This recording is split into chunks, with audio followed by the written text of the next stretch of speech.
नमस्कार दोस्तों, मैं प्रदीप कुमार गॉडवेट ओवरसीज एजुकेशन जालंधर से आज आपके सामने लेके आया हूँ एक नई वीडियो नई जानकारी के साथ, जो कि है साइप्रस का स्टडी वीज़ा। जैसे कि आप लोग सोच रहे होंगे कि साइप्रस का स्टडी वीज़ा करना चाहिए नहीं करना चाहिए, ऐसा डाउट रहता है, लगभग स्टूडेंट को ये डाउट रहता है। लेकिन हम सभी कंट्री का इस समय का सिनेरियो देखें कि किस कंट्री में क्या एलिजिबिलिटी है, कितना वीज़ा सक्सेस रेट है, कितना कम है, ये सारा अगर हम समराइज़ करते हैं तो हमें दिखता है कि ऑलमोस्ट अभी हर कंट्री में जो रिक्वायरमेंट है वो काफ़ी ज़्यादा हाई हो चुकी है। रिक्वायरमेंट्स की बात करें तो आईएलटीएस की रिक्वायरमेंट हो गई है, आपकी परसेंटेज की हो गई है, उसके अलावा फ़ंड्स काफ़ी ज़्यादा चाहिए होते हैं। और यहाँ पर है कि कई कंट्री में गैप भी काफ़ी ज़्यादा कम एक्सेप्ट होता है। तो इन सभी चीज़ों का अगर हम ध्यान करें तो काफ़ी हद तक ऐसी एप्लीकेशंस होती है जो इन क्राइटेरिया को मीट नहीं कर पाती हैं। वो बच्चे क्या करें? क्या वो बाहर जाने का सपना अपना छोड़ दें? नहीं, बिल्कुल नहीं। अगर उनका भी अब्रॉड में स्टडी करने का प्लान है तो वो ज़रूर स्टडी कर सकते हैं अब्रॉड में।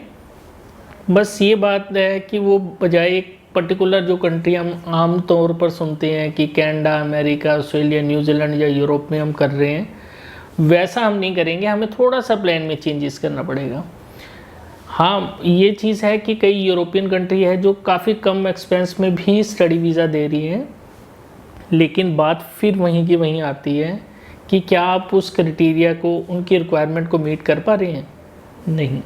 जहाँ पर हम उस रिक्वायरमेंट को ही नहीं मीट कर पा रहे तो हम उस कंट्री में अप्लाई ही नहीं कर सकते, चाहे वहाँ पर कितनी भी फ़ीस हो, चाहे कम हो चाहे ज़्यादा हो।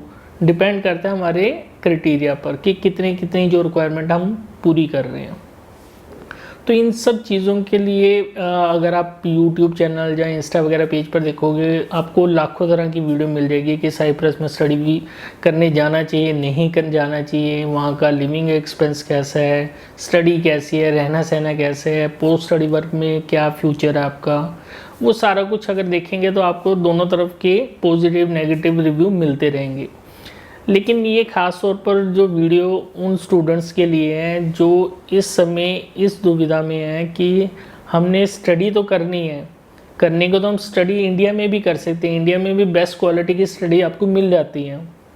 लेकिन एक कहीं ना कहीं जहन में होता है कि हम भी यार अब्रॉड में जाएं, इंटरनेशनल डिग्री जो है वो गेन करें, वहाँ का इंटरनेशनल एक्सपीरियंस गेन करें, ताकि अगर कभी बाई चांस हम अगर वहाँ नहीं सेटल हो पा रहे हैं, इंडिया वापस आना चाहते हैं, तो हमें कम से कम ये है कि इतना अच्छी पोजीशन मिल सके, अच्छा सैलरी पैकेज मिल सके, एक अच्छी खासी कंपनी में। इंटरनेशनल एक्सपीरियंस गेन किया है, वो एक्सपीरियंस को हम किस तरह अपने बिजनेस में यूज़ कर सकते हैं, वो सारी चीज़ें हमारे जहन में रहनी चाहिए।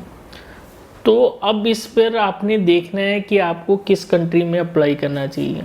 हमारी थोड़ी फाइल में गैप आ चुका है कि हमारा पास आउट ईयर है, काफ़ी टाइम हो गया हमने अपनी स्टडी कंप्लीट किया है, चाहे आपने +2 की हो, +2 के बाद आपका गैप आ गया हो या ग्रेजुएशन के बाद आपका गैप हो। तो साइप्रस इकलौती ऐसी आज के टाइम पर कंट्री चल रही है जहाँ जो कि एकदम यूरोपियन पार्ट होने जा रही है। मे बी है यूरो वहाँ पर चलता है, जो अप्रोक्सीमेटली सारे यूरोप में जो करेंसी चल रही है वही साइप्रस में करेंसी चल रही है, यूरो।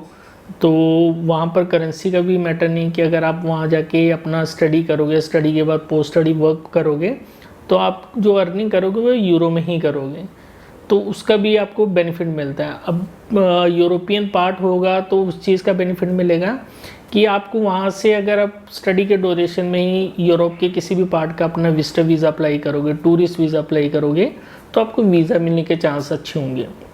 वीज़ा मिलेगा, आप एक अच्छी खासी अपने ट्रैवल हिस्ट्री क्रिएट कर सकते हो। वो ट्रैवल हिस्ट्री क्रिएट होने के बाद फिर आपके पास आगे भी चांस बनते हैं कि आप किसी और थर्ड कंट्री में भी अगर जाना चाहते हो जा सकते हो। इवन डायरेक्ट अपनी पीआर के लिए भी अप्लाई कर सकते हो, क्योंकि आपके पास एक इंटरनेशनल एक्सपीरियंस होगा, आपके पास एक इंटरनेशनल डिग्री होगी। तो ये सब चीज़ें मैटर करेगी आपकी किसी भी कंट्री में अगर आप पीआर के लिए भी अप्लाई करते हो या फिर अपनी फर्दर स्टडी भी करते हो, क्योंकि ये प्लस पॉइंट होंगे आपकी फाइल में किसी अलग नई कंट्री में अगर आपने इंटर करना है। तो ये सारी वीडियो का बनाने का मेरा मकसद ये था कि जो स्टूडेंट अभी इस दुविधा में है कि वो स्टडी वीज़ा किस कंट्री का अप्लाई करें, तो उनके लिए ये वीडियो काम आएगी कि अगर हमारी प्रोफाइल में ऐसा कुछ है तो हम साइप्रस अपना स्टडी वीज़ा अप्लाई कर सकते हैं, अब्रॉड में स्टडी करने का अपना सपना वो पूरा कर सकते हैं। सबसे बड़ा है इसके बेनिफिट्स हैं। ऐसा नहीं है कि अगर आप इस कंट्री में जा रहे हैं, छोटी कंट्री है तो यहाँ बेनिफिट नहीं होगी, बेनिफिट भी ये कंट्री आपको दे रही है, क्योंकि यहाँ पर आपका जो फ़ीस जा रहा है 1 साल का लगभग 4.5 लाख के आसपास आपकी फ़ीस जा रही है। इसके साथ ही IELTS में भी आपको 4.5 बैंड की ही सिर्फ रिक्वायरमेंट है। आपका जो फ़ीस कम जा रही है, IELTS बैंड आपके कम है, और स्टडी में अगर आपका अच्छा खासा गैप भी है वो भी ये कंट्री एक्सेप्ट कर रही है, तो ऐसी प्रोफाइल को भी वीज़ा मिलने के चांसेस अच्छे रहते हैं। ये बेनिफिट है साइप्रस में स्टडी करने के।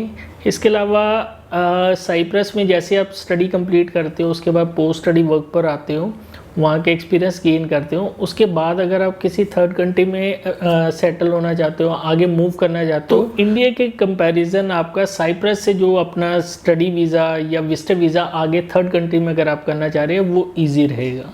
इंडिया से हमें काफ़ी ज़्यादा रिक्वायरमेंट बढ़ जाती है, लेकिन जब आप ऑलरेडी साइप्रस में होगे, वहाँ से आप थर्ड कंट्री में कहीं यूरोप में जाना चाह रहे हैं या कनाडा, ऑस्ट्रेलिया, न्यूजीलैंड किसी भी कंट्री में जाना चाह रहे हैं, वहाँ से आपका वीज़ा चांस है काफ़ी ज़्यादा बढ़ जाएगा। तो ये सारे बेनिफिट है साइप्रस में स्टडी करने की। तो अगर आपका ऐसा कोई प्लान चल रहा है स्टडी का, तो आप ज़रूर संपर्क कीजिए हमारी एक्सपर्ट टीम से, हमारे दिए गए नंबरों पर संपर्क कीजिए। धन्यवाद जी।